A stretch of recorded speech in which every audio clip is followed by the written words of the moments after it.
Good morning, YouTube. Sunday morning.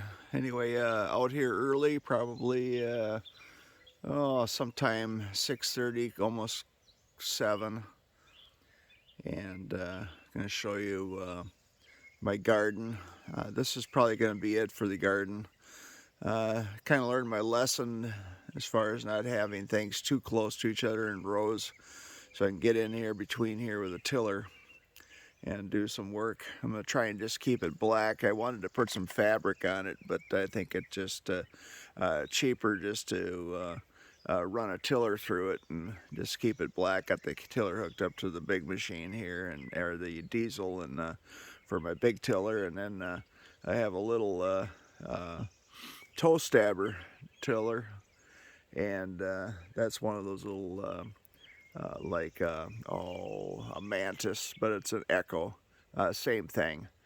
But I got my raised bed, tomato bed here, so I can string up the tomatoes and stuff like that. I got to put a couple of support wires at the bottom yet. Probably do that after a bit, next week probably.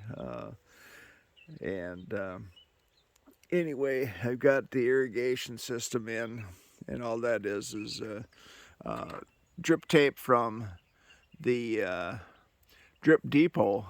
I highly recommend the place. They're fairly decent priced, and it's pretty easy to figure out. Just kind of look at their stuff. What I did was I went to the farm irrigation, small farm irrigation section, and they had this kit, and I just modified it a little bit. Probably the best thing to do is just go ahead and get what they have in the kit. What the kit I got was enough for 15 rows of about 1,000 feet worth of drip tape and another 100 feet worth of supply pipe. And I'd probably recommend getting a supply pipe. I had some pipe here. I thought I'd save some money, and I really don't think I did save too much money, but their supply pipe, I think, is a little thinner. It's a little easier to punch, and maybe conforms around the parts that they have, they supply. But that particular, just to give you kind of an idea, that particular kit cost a couple $100, but for a couple $100, yeah, it's a lot of money and stuff like that. Yeah, you could go out here and water and stuff like that for a lot cheaper, but I have too busy in the summer sometimes, and I forget about it, and this way, with being on a timer, it will do it automatically. I still haven't quite figured out. I'll have to do some adjusting on the timer and stuff like that to see get this kind of dialed in. The first row here that has nothing in it is actually, it does have something in it. It's pelletized carrots. I got a row on each side of that tape. 2 rows of pelletized carrot seed, and I can't remember which variety I had on that. But the peppers, I got some jalapenos, green and red peppers here, just regular red and green bell peppers, and I have 4 of the jalapeno peppers starting out right at the front here. And tomatoes, I have a couple different varieties. I've always liked big beef, and I'm going to keep them single stem. What you're going to see out here is kind of tomato carnage, because I'm going to just leave the leaf grow at the top part of the section, and I'm just going to continue pruning out the leaves below, and then leaving the tomato little where the tomatoes come out, and then just leaving those, obviously, so I can have tomatoes. And also, I'm going to try using the fertilizer that there's a thing out there, you can Google it, or you can look on YouTube, the Mittleiter method. And this bed was actually somewhat designed after the mid-lighter, except I beefed it up by putting 4 posts instead of just 2 posts. I've got to get this thing anchored in the ground before I start putting too many tomatoes on it. I don't want a wind to come along and tip it over, so I definitely need to get that bed anchored into the ground. I believe I have some screw-in anchors somewhere, and if I put a couple in, or I'll have to get a couple more, put them on each post, get them down in the ground. That should prevent it from tipping over, because there's probably going to be quite a wind load on that once I get the tomatoes grow to the top, and they will, as long as they're fed and healthy. The fertilizer I use is just a kind of a regular 13-13-13 general purpose fertilizer, and then it's got a bag of lighter minerals and elements in that I will be putting in there along with that, and I'll feed both the peppers and the tomatoes with that.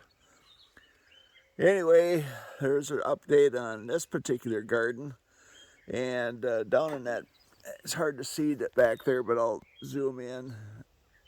But underneath that box there, I got a couple timers. One's for my sweet corn patch and one's for my garden. But I'm going to pause here for a second and then go over to the sweet corn patch and show you how that is progressing. Anyway, here's my sweet corn patch. That's coming along pretty good. Corn's getting up there probably about 3 inches or so. And right now it is, the irrigation is running. You can see it dripping here.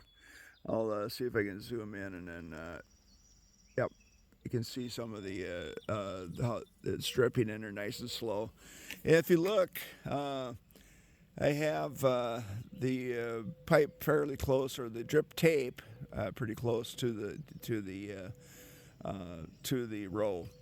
Another thing I did yesterday, and I took my, I have a couple of earthway seeders, and I took the plate that is for peas, and it's got a lot of little pickup deals on it, and I took the plate for that, put them in my earthway, and then I filled the hopper about half full of 10-10-10 fertilizer, and I'll probably do the same thing for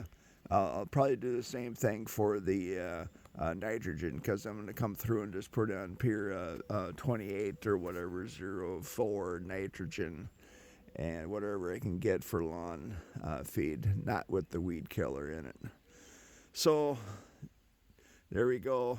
That's my fertilizer. That is my sweet corn update here, and it seems to be doing pretty good. Been watering it pretty much every other day, and I see the drip tape does kind of move around. One of the things I've noticed with drip tape is in the sun, and when it's not running, it will stretch out, it'll expand, and I'll maybe show that some in a video sometime. But I think I have a solution for that.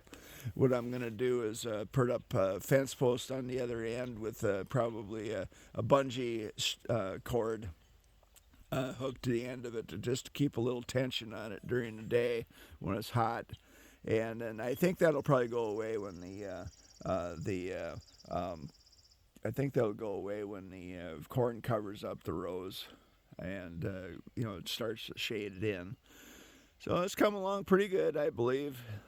Just hope we don't get any hail or anything like that. So there you go. Enjoy my straight rows there. I just pretty much just winged it, and I kind of went with where my tiller marks were when I planted it. So it worked out pretty good. But I hope to get a corn crop from this. Just hope it makes it all the way to the end, and hopefully I have ears. Last year it was so dry that I just didn't end up with any ears in the corn.